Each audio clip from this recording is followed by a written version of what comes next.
indireta, mas essa representação ela só pode ser admitida quando afetar interesses que extravasem a individualidade, interesse jurídico, direito subjetivo. Quando o direito subjetivo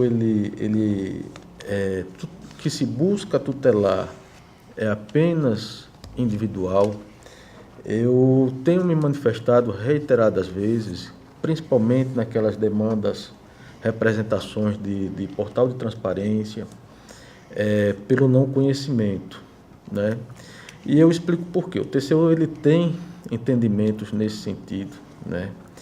O TCU entende que para que haja a possibilidade de admissão de um processo de representação junto àquela corte, inclusive isso está devidamente, não me lembro se sumulado ou se objeto de resolução do TCU, mas há decisões do TCU,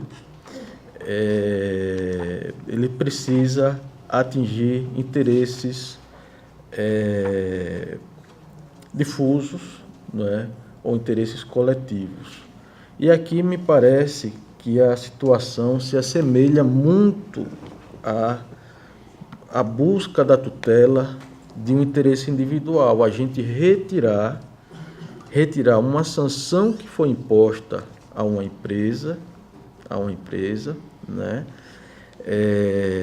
Quando que a competência para se buscar essa tutela seria junto ao Poder Judiciário. Eu até visualizo que a contratação, o processo de aplicação de sanção, ele é totalmente desvinculado da legalidade, a sanção ela é completamente desarrazoada, o procedimento de aplicação da sanção, ele viola todas as garantias constitucionais do contratado.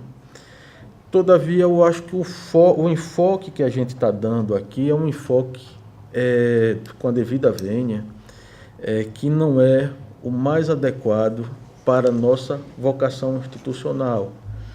Acho que a gente deveria estar admitindo a representação se ficasse configurado que, diante da sanção sofrida pela empresa, o município passou a adquirir aqueles produtos em um valor mais elevado. Eu acho que aí sim é objeto da representação, tá?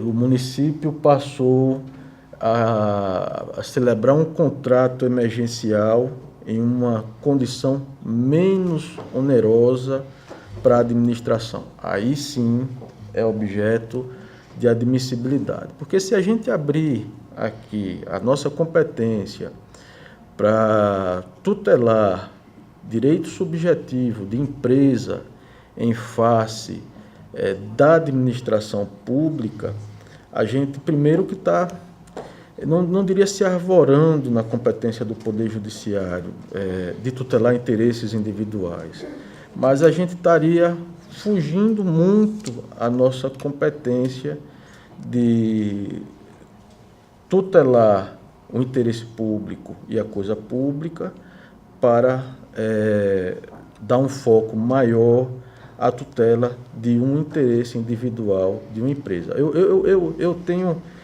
muitas dúvidas se na representação ficou caracterizado que aquele município ele passou, a partir dessa punição, né, que eu acho totalmente desarrazoado, concordo completamente, incabível a punição sofrida pela empresa, né, não cabia em hipótese alguma, muito gravosa diante de um descumprimento contratual mínimo que não interfere na justa relação contratual.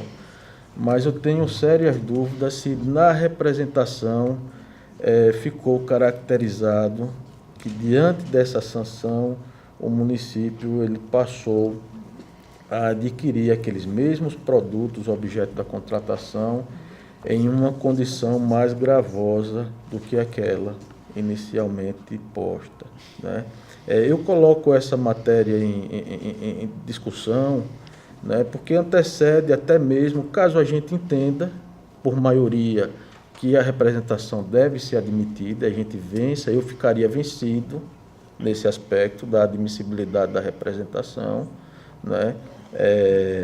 A gente entraria na discussão do segundo aspecto, quanto realmente às providências que a gente deve adotar no sentido de corrigir, digamos assim, a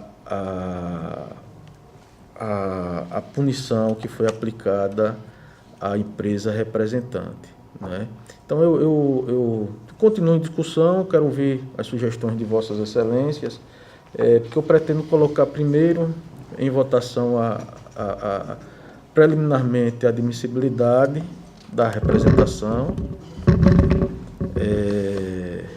para em seguida a gente entrar na discussão propriamente do mérito, né? do mérito. Senhor presidente, deixa eu colocar aqui, não são matérias iguais, semelhantes, mas a situação, quando tratamos aqui de representação com relação a concursos públicos, em que o candidato, e já temos um processo até rumoroso, né, desse aqui no tribunal, está também a se tutelar, de certa forma, alguns direitos individuais, não seria isso? Claro que tem outras nuances. Exato. Mas a situação, assim, se assemelha. Um candidato prejudicado que procura... Eu coloco essa situação de execução contratual, eu vou dar como exemplo para que a gente possa raciocinar a contratação, a licitação, tá? Que muito se assemelha ao concurso público. Sim. Ela, havendo uma cláusula de restrição àquele processo de licitação, a ampla competitividade, no meu ver, parece que o dano está configurado, presumido, né? Porque houve a restrição dessa ampla competitividade. Neste caso daí, eu acho que o interesse da coletividade ele está atingido, sim. E muito se assemelha à situação do concurso público. Mas voltando à situação do concurso público, vamos supor que a administração tenha negado a posse por não preenchimento de algum requisito, negado a posse ao candidato aprovado dentro do número de vagas. Vossa Excelência acha que essa tutela, essa demanda, né, desse particular, ela seria da nossa competência ou ele vai buscar judicialmente? Eu não tenho dúvidas quanto a isso, que nós até podemos, mas nós não devemos atuar nesse tipo de demanda, porque a gente estaria tutelando preponderantemente um interesse individual do particular, né? Reflexamente, existem outros elementos do direito público envolvidos? Existem, né? Mas eu sou da corrente que visualiza de uma forma mais restritiva essa atuação do Tribunal de Contas, senão a gente ficaria tão sobrecarregado desnecessariamente, tão quanto os tribunais regionais federais, as varas da Fazenda Pública estaduais, né, que são competentes para apurar todas as demandas individuais em face da administração. Repito, pode haver até uma ilegalidade. Nesse aspecto que eu iria chegar, e esse está um outro exemplo que acho que você não está equivocado, e posso dar como exemplo os processos energéticos, de energia elétrica, que é no caso, bem parecido. Bem parecido. No caso, exatamente, eu admito os processos porque o descumprimento contratual, como regra, gera um dano. Certo. Um dano à administração, ao ente, aliás. Isso, porque, embora quando chega aqui, o interesse não é bem esse. O interesse seria buscar, mas que nós já afastamos. Não. Nossa parte aqui é o prejuízo que gera Exato. por não ter adimplido na época correta. Exatamente. Tá, eu Exatamente. entendo. Nossa legislação tem lá um expresso, um tipo de sancionamento, grave infração, né? A ordem legal, a lei. Sim, o ato do gestor, nesse caso, parece que se adequa a isso e, assim, causa um prejuízo, parece que já não há discussão quanto a isso, ao representante, ao solicitante. E eu vejo também que há um perigo, um dano, um reflexo quanto ao impedimento desse licitante participar de outros procedimentos, podendo dar um preço, mas um preço competitivo, por assim dizer. Mas isso tudo aqui a gente está trazendo para dar mais luz ao debate.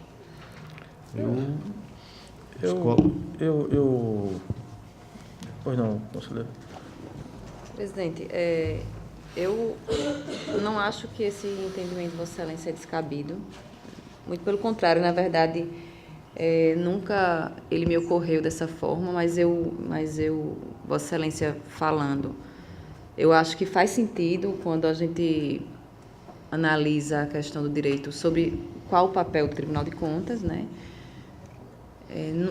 Sendo muito sincera, nunca fiz nenhuma análise, nem vi nenhuma análise a esse respeito. Os nossos normativos, eles são muito objetivos, eles não fazem nenhuma condicionante com relação à admissibilidade do processo ou não, com relação a esse tipo de configuração de um dano que seja, né, de maneira geral e não apenas ao denunciante ou ao prejudicado direto, de forma que, embora eu acho que essa hipótese deva ser, acho ótimo que tenha sido aventada e pretendo me debruçar sobre ela, neste momento, considerando que há um dano que vem sendo sofrido pelo denunciante e que o processo tem pedido liminar, a minha decisão, meu voto nesse momento era no sentido de nós admitirmos o processo nesse momento, mesmo que nos debrucemos sobre a questão para que a gente possa, se de fato assim entendermos, evoluirmos aqui no tribunal. Mas nesse momento meu voto é nesse sentido, é de admitir e depois de passar desse momento, já que Vossa Excelência colocou como primeiro, eu gostaria também depois de discutir mais a questão da decisão aqui no processo. Então eu coloco em votação a admissibilidade da representação. Conselheiro Anselmo. Excelência, mesmo considerando as suas razões que vão permitir nossa evolução, neste momento eu acompanharia a doutora Ana Raquel, quanto à admissibilidade do procedimento. Proclamo o resultado por maioria, vencido este conselheiro, pela admissibilidade da representação. Coloco em discussão o mérito da representação. Estávamos discutindo a respeito dos limites, né, da medida cautelar, que a conselheira Raquel determinou que a municipalidade retirasse. Foi isso? Me corrija. Tem dois aspectos agora que eu queria discutir. Um com relação à questão levantada pelo conselheiro Anselmo, com relação ao tribunal suspender ele próprio, na sua decisão, o ato que suspendeu a possibilidade da empresa participar, que nesse quesito eu adiro, eu acho que faz todo sentido que nós, na decisão, já seja suspensa essa penalidade. E a outra questão é com relação ao outro pedido de cautelar, que é com relação ao cancelamento da ata de registro de preços. Porque, na verdade, são dois fatos. Um é o cancelamento da ata de registro de preços e o outro é a penalidade de participar de licitação, de contratar com a administração municipal. Com relação à participação da empresa em licitações e contratos com o município, o meu voto no sentido de conceder a cautelar e suspender essa penalidade. Com relação ao cancelamento da ata de registro de preço, na minha análise, a princípio do processo, foi no sentido de conceder cautelar de maneira geral. Mas analisando com mais cautela e com mais prudência, voltei atrás com relação ao cancelamento da ata de registro de preço, porque, embora, de fato, tenha no processo cópias dos e-mails em que se configura o envio de nota de empenho e as solicitações de material de fornecimento via e-mail, também consta no processo administrativo que, paralelamente a isso, foi solicitada da empresa, né, do denunciante, que fosse retirar essa nota de empenho. Inclusive, mais de uma vez, foram reiteradas convocações para tirar, inclusive sob pena de cancelamento da ata de registro de preço. E não houve nenhuma manifestação da empresa com relação a isso, nem via e-mail e nem através dessa retirada da nota de empenho. Então, eu achei por questão de prudência, conceder primeiro, ouvir o município a respeito desse cancelamento da ata de preço baseado nesse descumprimento, para então fazer uma análise mais apurada. Então, meu voto é no sentido da cautelar parcial, deferimento da cautelar parcial. Então, sem oitiva, já concede, podendo complementá-la depois da oitiva do município. Isso. Ok. Ok, em votação. Excelência, eu acompanho a relatora neste íntegra. Também acompanho integralmente a relatora nesse aspecto, aprovado por unanimidade.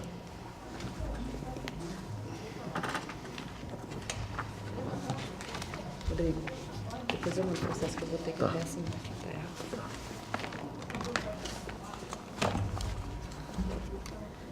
Passo a relatar o processo TC 8578-2017.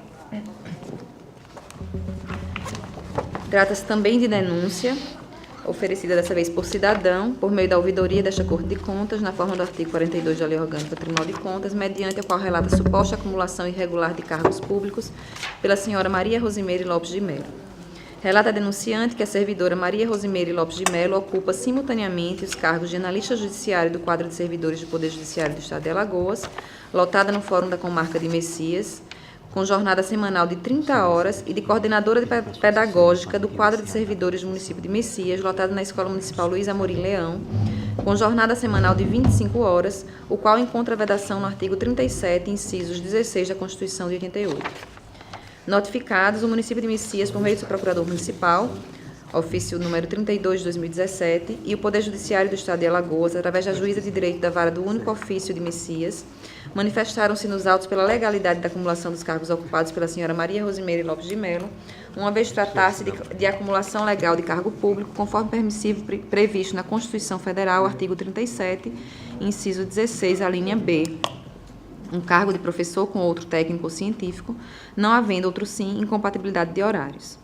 Mediante o despacho de folha 161 a 163, após a realização dos procedimentos preliminares, a ouvidoria desta Corte de Contas, especificamente quanto ao cumprimento da jornada de trabalho do cargo de coordenador pedagógico, concluiu que a denunciada perfaz a carga horária de apenas 18 horas semanais, não completando a carga horária total de 25 horas semanais para o qual fora nomeada, razão pela qual foram os autos encaminhados para apreciação do conselheiro relator por força do inciso 4, artigo 2º da Resolução Normativa 2 de 2006.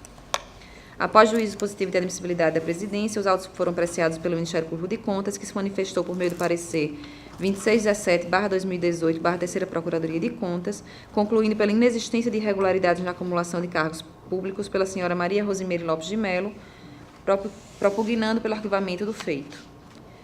É esse o relatório, senhor presidente. A palavra ao Ministério Público de Contas. Como relatado pela conselheira Ana Raquel, o processo recebeu o parecer escrito da Terceira Procuradoria de Contas no sentido do não recebimento da denúncia e o consequente arquivamento.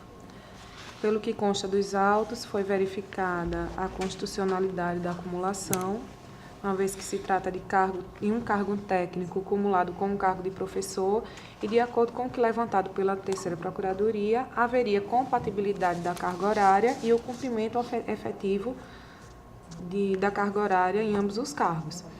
Então, diante disso, eu reitero o parecer da Terceira Procuradoria pelo arquivamento do feito. Com a palavra à relatora. Senhor presidente, da mesma forma que o processo anterior, peço vênia para não fazer a leitura da competência, Com relação à admissibilidade também estão presentes todos os requisitos que são pressupostos para o nosso conhecimento e passo à análise. De uma análise dos elementos constantes nos autos, depreende-se que os fatos apontados como irregularidades prescindem de instrução, encontrando-se apto ao exame do mérito por esta Corte de Contas, conforme segue.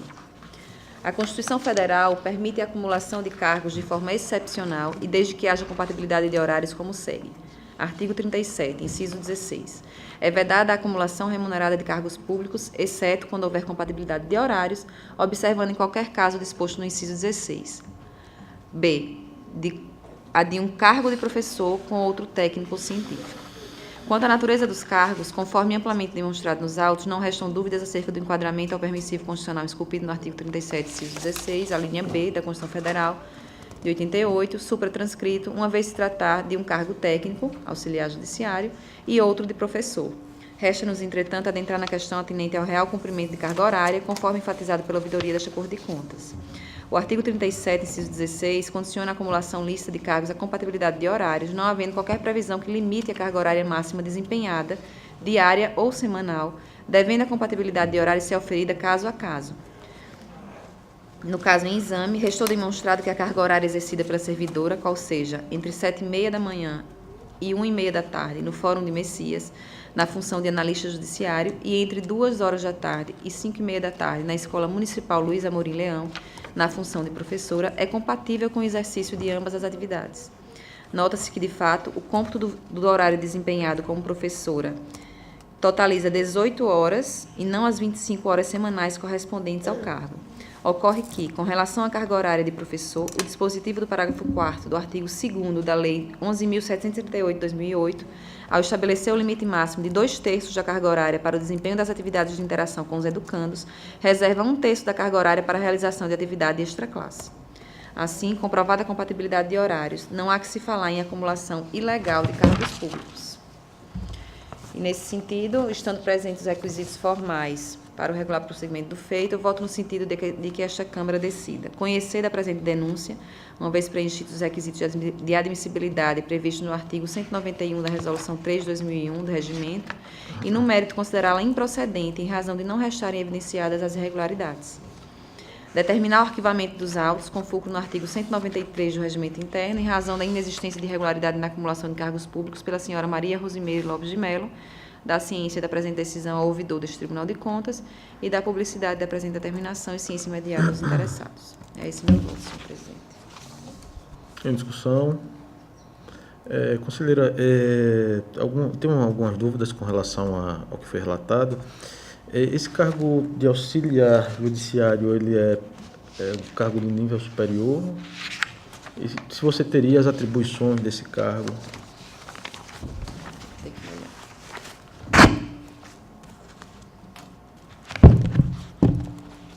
olhar. Pelo que consta aqui, é analista judiciário. Analista judiciário, né?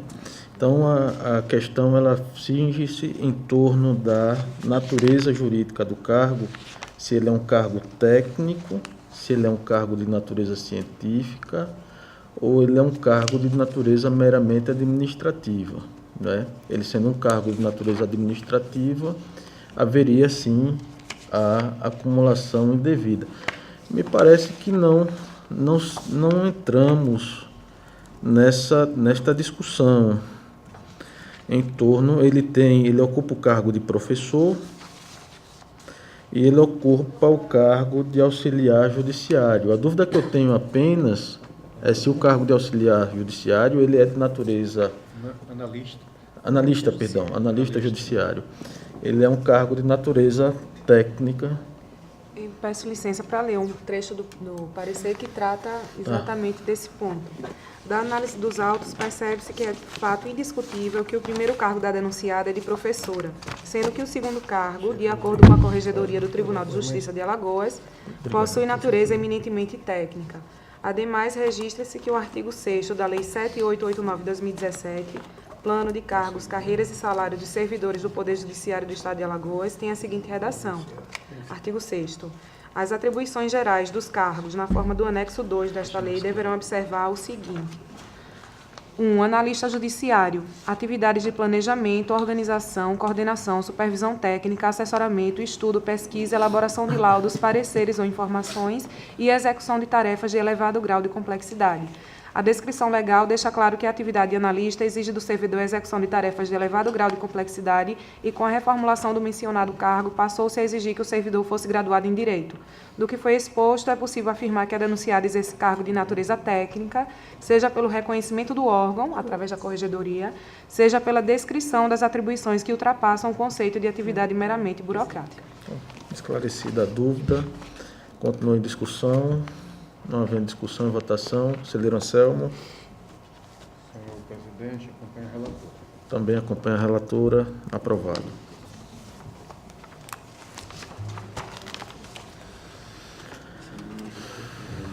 Quem foi aparecer? Quem foi?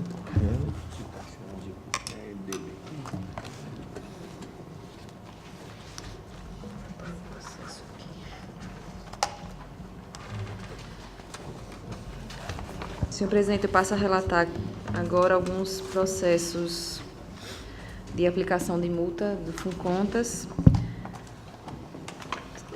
São os processos 7894/2016, cujo órgão é o Fundo Municipal de Educação de Junqueiro, responsável a senhora Wedza Kesley Félix Barbosa, e o descumprimento é com relação à primeira remessa do ano 2016. O processo 11.756/2015, da Prefeitura Municipal de Junqueiro, o responsável é o senhor Fernando Soares Pereira.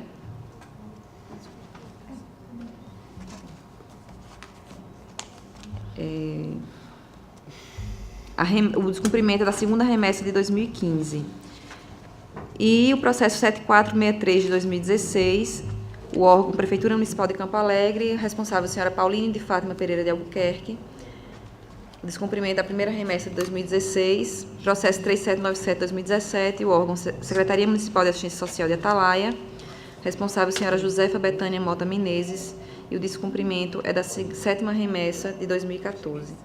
Versam os autos sobre encaminhamento de memorandos do Funcontas a este gabinete, os quais noticiam não envio no prazo regulamentar a esta Corte de remessas do SICAP correspondentes às obrigações estabelecidas pela Instituição Normativa número 2 de 2010. Em razão do não envio dos documentos em tempo hábil, os responsáveis foram devidamente notificados por meio de ofícios conforme observados nos ARs juntados nos respectivos autos, para que, em observância aos princípios da ampla defesa e do contraditório, apresentassem manifestação sobre os fatos descritos. Solicitado a se manifestar, o setor de protocolo certificou que não houve autuação de defesa.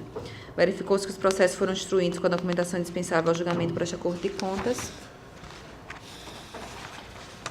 E, por todo exposto, o meu voto é no sentido que esta Câmara decida aplicar a multa de 5 FAUs aos responsáveis, com fundamento nos artigos 45 e 48, inciso 2º da Lei 5.604/94, em decorrência do não envio no prazo regulamentar das remessas do SICAP, descumprindo o prazo estabelecido no artigo 2º, parágrafo 1º da Instituição Normativa 2 de 2010. Cientificar os gestores do inteiro teor desta decisão para proceder no prazo de 15 dias após o trânsito em julgado ao pagamento da multa que lhe for imposta por este tribunal, a crédito do Funcontas. Alertar de que o não pagamento da multa no prazo fixado implicará em comunicação à PGE para posterior ajuizamento competente de ação de execução e cientificar a direção do Funcontas para o cumprimento desta deliberação. Com a palavra o Ministério Público de Contas. Primeiramente, eu queria somente confirmar se todos os processos não tiveram tramitação pelo Ministério Público de Contas. Porque com esse problema do sistema, às vezes eu tenho algumas dúvidas. Então, os processos não tramitaram no Ministério Público de Contas e, em relação a nenhum deles, existe discussão acerca de prescrição, seja em razão da data do fato gerador, da data do memorando do Funcontas. Verificando também os extratos de tramitação, não houve paralisação superior a 3 anos. Então, diante disso, tendo sido relatada a notificação válida dos gestores não tendo havido defesa, a manifestação do Ministério Público é pela aplicação de sanção. Em discussão. Não havendo discussão, votação. Conselheiro Anselmo. Acompanha a relatora, senhor presidente. Também com a relatora, aprovado. Tenho para relatar agora, senhor presidente, processo de aposentadoria e pensões. E vou fazê-los em lista também. O Vou começar pelos processos de aposentadoria por invalidez com proventes integrais. O primeiro é o processo TC 8099 de 2017, cujo beneficiário é a senhora Maria Lúcia Rosenda dos Santos Silva, servidora da Secretaria Municipal de Segurança Comunitária e Convívio Social. O processo TC 8132 de 2017, beneficiário é o senhor Cícero Farias da Silva, servidor da Secretaria Municipal de Educação. E TC 14.970 de 2012, beneficiária é Lúcia Maria dos Santos. Tem também o processo TC 10.082 de 2016, que trata de auxílio pensão por morte, cujos beneficiários são Aline Alves de Lima, Gabriel de Melo Rodrigues Sobrinho e Vitor Mateus Alves Rodrigues, respectivamente viúva e filhos do ex-servidor. Gerson de Melo Rodrigues. TC 10.265 de 2017, também trata-se de pensão por morte. Beneficiário é o senhor Isaías Arthur dos Santos, viúvo da ex-servidora Josefa Maria de Lima Santos, ex-servidora pública do município de Maceió. TC 16.336 de 2017, também pensão, cujo beneficiário é o senhor Marcos André Ferreira Santos, filho da ex-servidora Maria de Fátima Ferreira Santos. Processo TC 8.045 de 2014, beneficiária a senhora Ana Maria Carnaúba da Silva Mota, viúva do ex-servidor Benedito Carnaúba da Mota.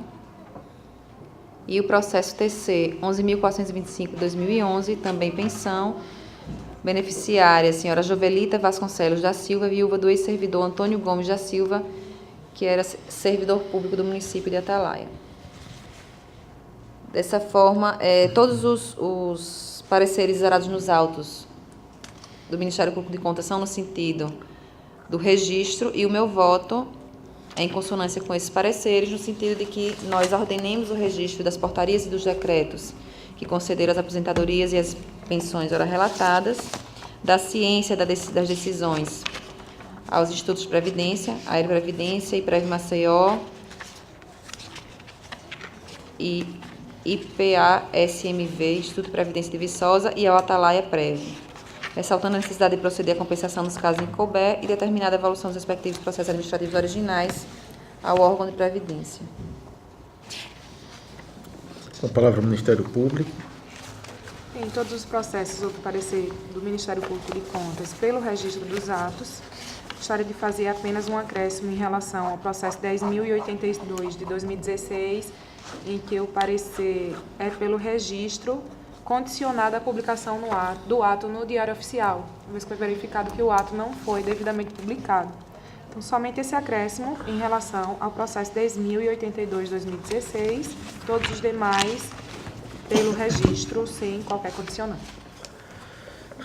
Vou proceder ao acréscimo, se não tiver aqui na decisão, vou dar uma olhada. Em discussão. Não em discussão e votação. Conselheiro Anselmo. Acompanho a relatora, senhor presidente. Também acompanho a relatora.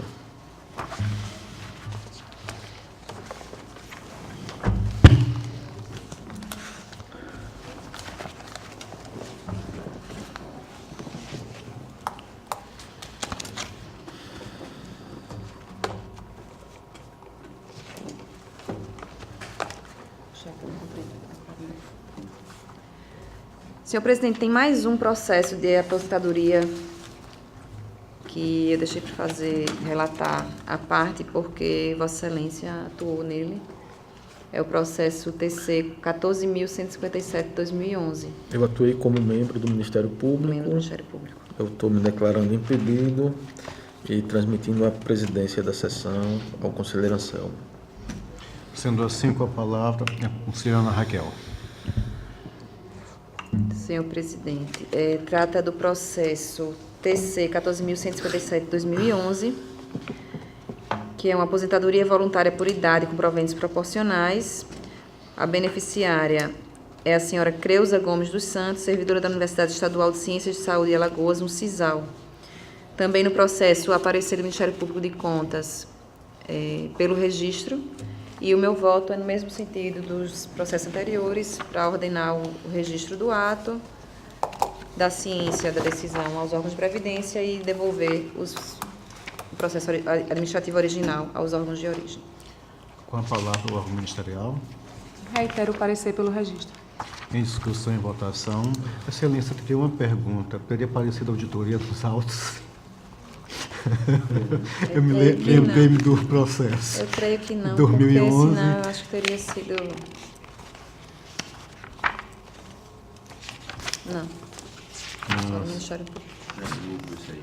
Sendo assim, em votação, conselheiro Alberto, como se manifesta? Acompanhar a relatora, senhor presidente. Também acompanho. Aprovado. Doutora? Senhor presidente, tem mais um processo que, na verdade, é de representação, se juntou aqui com os outros. Eu estou impedido nesse também? Não.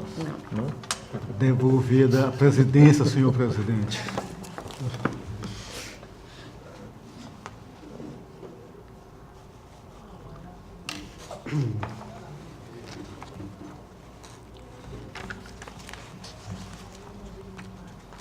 Vossa Excelência da Presidência.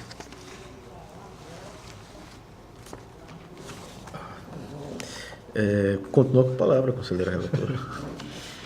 Processo TC 18.337/2017 trata de representação proposta pelo Ministério Público de Contas, que se prestou a relatar a ocorrência de supostas irregularidades no âmbito do município de Limoeiro de Anadia, sob a responsabilidade do gestor James Marlan Ferreira Barbosa, referente à inadimplência do pagamento das contas de energia elétrica nos anos de 2014 e 2015.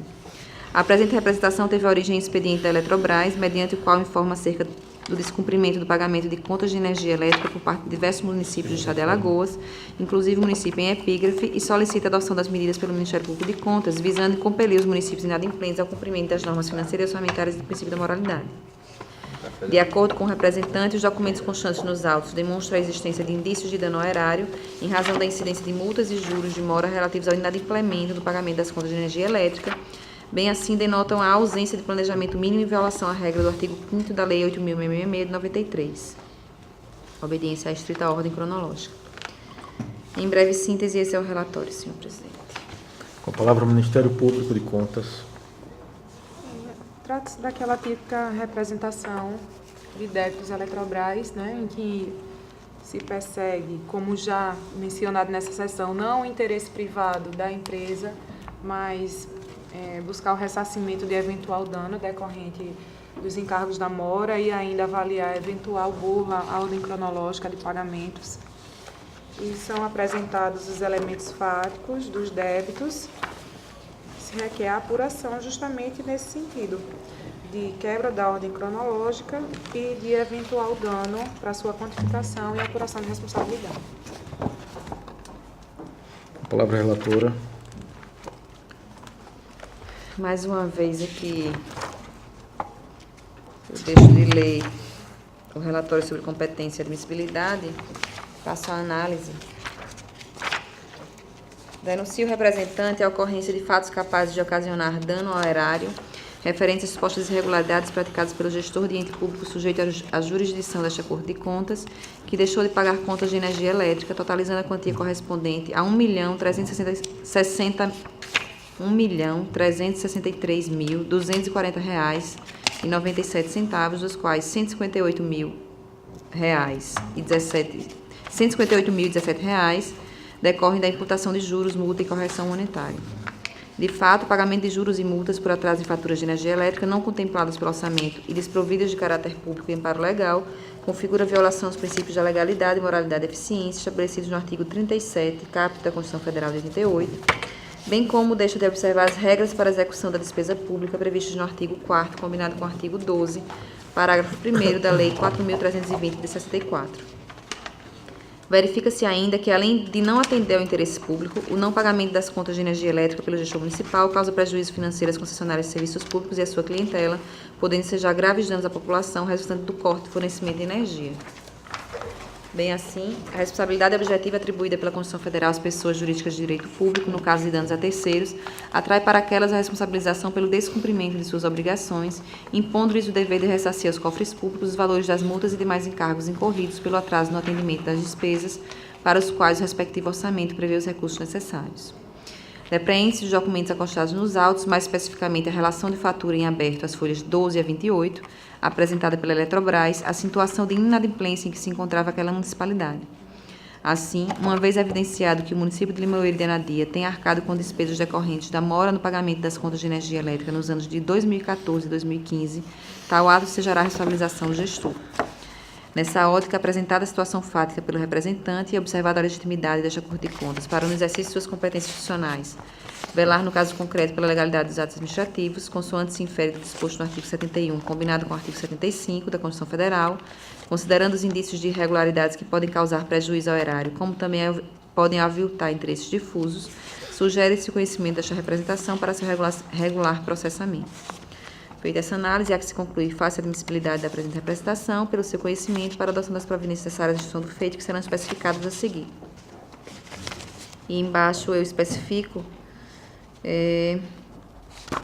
sugerindo o seguinte voto: conhecer da presente representação, solicitar à Eletrobras Distribuição Alagoas que informe a este tribunal o montante do débito e valor total pago pelo município de Limoeiro e de Anadia a título de juros, mora e correção monetária, detalhadamente, em decorrência do atraso do pagamento das faturas de energia elétrica dos anos de 2014 e 2015, o valor atualizado da dívida do município de Limoeiro e de Anadia com a Eletrobras Distribuição Alagoas pelo consumo de energia elétrica nos anos de 2014 e 2015, se houver, até a presente data, discriminando o principal, os juros e a multa, e sobre eventual acordo de parcelamento de dívida ajustado entre o município de Limoeiro e de Anadia e a Eletrobras referente aos anos de 2014 e 2015. Notificar ao ex-prefeito do município de Limoeiro e de Anadia, senhor James Marlan Ferreira Barbosa, da presente determinação e ciência imediata desta decisão, para que querendo apresente sua defesa no prazo de 15 dias. Da ciência com remessa de cópia desta decisão ao atual prefeito daquele município, o senhor Marcelo Rodrigues Barbosa. Esse é o meu voto, senhor presidente. Em discussão, em votação, conselheiro Anselmo. Pacífico com a relatora. Também com a relatora, aprovados. Quais são os que estão descumprindo o calendário de aprovação? Tem um post-it. Senhor presidente, não tem mais processo para essa sessão.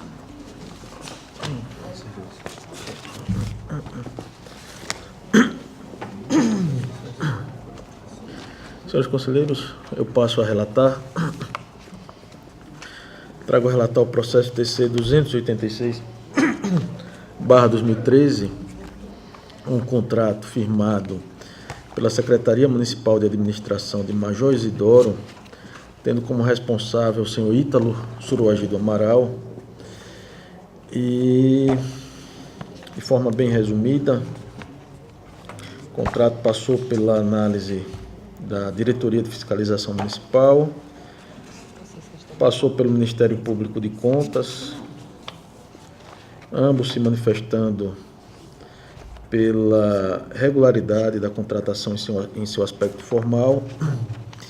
E eu estou apenas consignando que, neste caso específico, o gestor encaminhou o contrato fora do prazo estipulado no calendário de obrigações, mas estou julgando pela regularidade do contrato e deixando de determinar a abertura de processo em razão da prescrição de eventual pretensão punitiva em face do descumprimento do calendário de obrigações. Situação análoga a esta, trago o processo 288/2013 da Prefeitura Municipal de Major Isidoro também, possuindo como gestor o senhor Ítalo Suruagido Amaral. Da mesma forma, encaminhou o contrato ao tribunal fora do prazo. Todavia, a Diretoria de Fiscalização Municipal não encontrou qualquer tipo de irregularidade. O Ministério Público de Contas, através do parecer 731/2017 da 2ª PC, opinou pela sua regularidade no que concerne ao aspecto formal. Em ambos, eu estou trazendo voto pela regularidade dos mesmos. Com a palavra, o Ministério Público de Contas. Em ambos os processos, há parecer do Ministério Público de Contas pela regularidade. Eu reitero essas manifestações. E em relação à abertura de processo com contas, eu entendo da mesma forma que o conselheiro relator, não haveria qualquer utilidade na abertura de um processo, uma vez que, considerada a data do fato gerador, já estaria prescrita a eventual pretensão punitiva. Então, apenas reitero os pareceres escritos que constam do processo 288 e 286/2013 pelo registro. Em discussão. Desculpa, pelo registro não, pela regularidade dos contratos. Em discussão. Não havendo discussão e votação. Conselheira Anselmo. Acompanho o relator, senhor presidente. Conselheira Ana Raquel. Também acompanho Vossa Excelência. Trago a relatar processo TC 4.915/2013, este da Superintendência Geral de Administração Penitenciária, possuindo como responsável o senhor Carlos Alberto Luna dos Santos.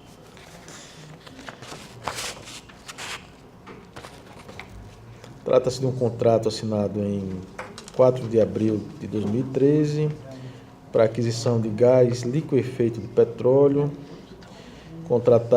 tendo como contratada a empresa SOS Gás Limitada, contrato no valor de R$ 258 mil,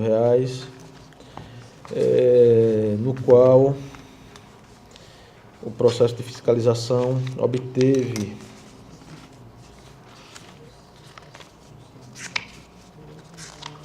o parecer do Dr. Ricardo Schneider pela sua regularidade no aspecto formal,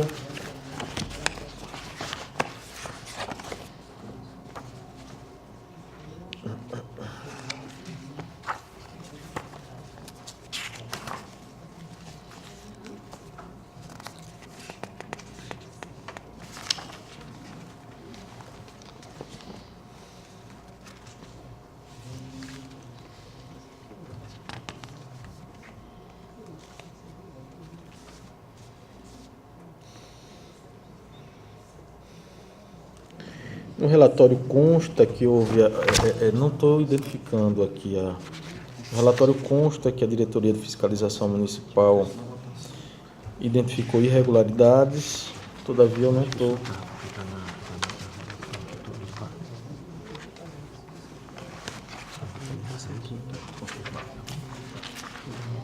Não é irregularidade não, tem que corrigir isso.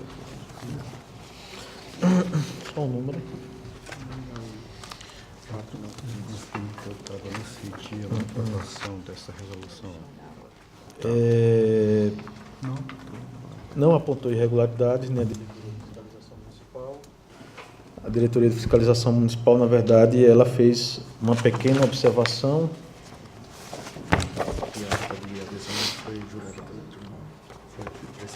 Que eu vou fazer a leitura para Vossas Excelências.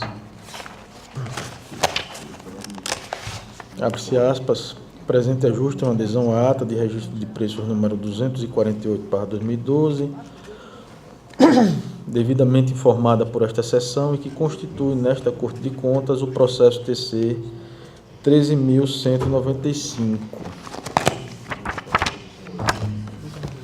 De modo que eu estou votando pela regularidade da presente contratação. Com a palavra, o Ministério Público de Contas. Eu reitero o parecer que consta dos autos pela regularidade.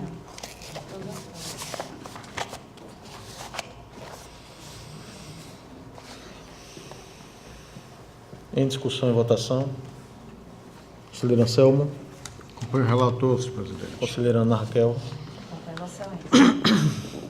Trago para relatar o processo 3.153/2015 da Prefeitura Municipal de Branquinha, possuindo como responsável a senhora Ana Raquel da Purificação de Moraes. Na verdade, contrato assinado no dia 9 de janeiro de 2015, na modalidade submetido à modalidade pregão presencial, cujo objeto era o fornecimento de água mineral e gás de cozinha, tendo sido contratada a empresa Águas Minerais do Nordeste Limitada, no valor de R$ 122.500. O processo tramitou pela Diretoria de Fiscalização, não apontou irregularidades no ajuste.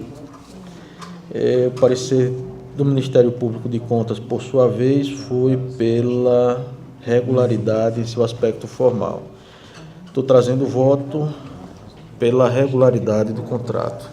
Com a palavra, o Ministério Público de Contas. Reitero a manifestação pela regularidade. Em discussão e votação. Conselheiro Anselmo. O relator, senhor presidente. Conselheira Ana Raquel. Aprovado.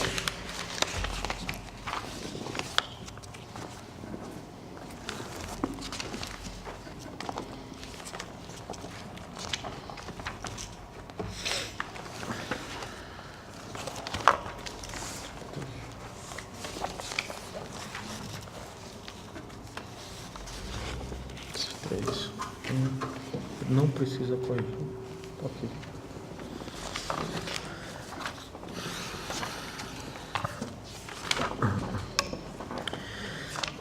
Dando continuidade, trago para relatar o processo TC 6.692/2013, tendo como responsável o senhor Jair Lira Soares, prefeito do município de Lagoa da Canoa.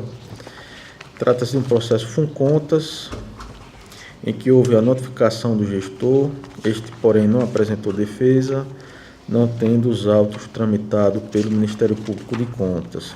Situação idêntica, eu trago o processo número 6.691/2013, da Prefeitura Municipal de Lagoa da Canoa, também como responsável o senhor Jair Lira Soares, também processo de aplicação de multa, com a notificação do gestor, porém sem apresentação de defesa, razão pela qual não tramitou pelo Ministério Público de Contas. Trago também o processo TC 18.219/2011, da Prefeitura Municipal de Rio Largo, tendo como responsável o senhor Antônio Lins de Souza Filho, também com notificação do gestor, sem apresentação de defesa, não tramitando pelo Ministério Público de Contas.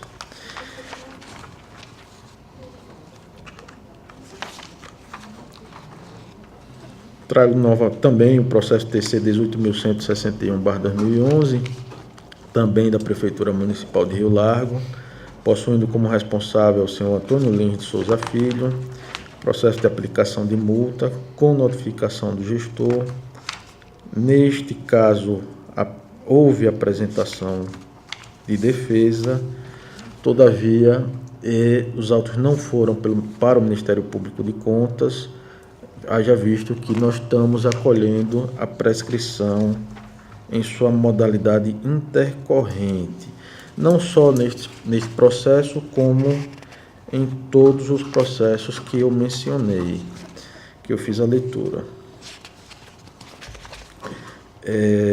Trago ainda o processo TC 18.155/2011, também da Prefeitura Municipal de Rio Largo, possuindo como gestor o senhor Antônio Lins de Souza Filho, processo de aplicação de multa com notificação do gestor, com apresentação de defesa, também sem parecer do Ministério Público de Contas, pelo mesmo motivo elencado anteriormente.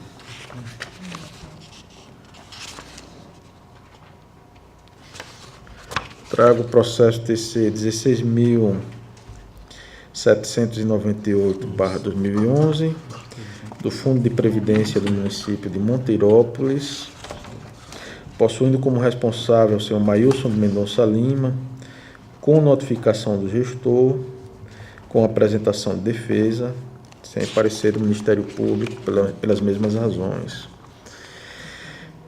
Processo TC 1404/2014, da Prefeitura Municipal de União dos Palmares, possuindo como responsável o senhor Carlos Alberto Borba de Barros, Bahia, processo de aplicação de multa. Houve a notificação do gestor, que apresentou defesa, porém, também na mesma linha da anterior, por estar reconhecendo a prescrição intercorrente, eu dispensei a passagem pelo Ministério Público de Contas.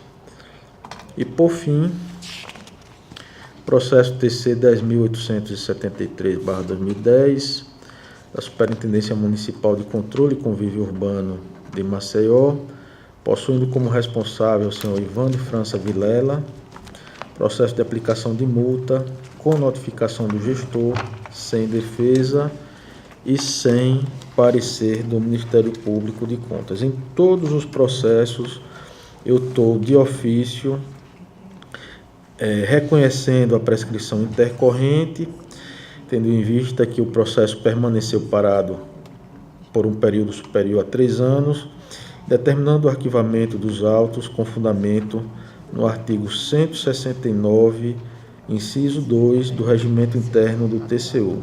É como eu estou votando, com a palavra o Ministério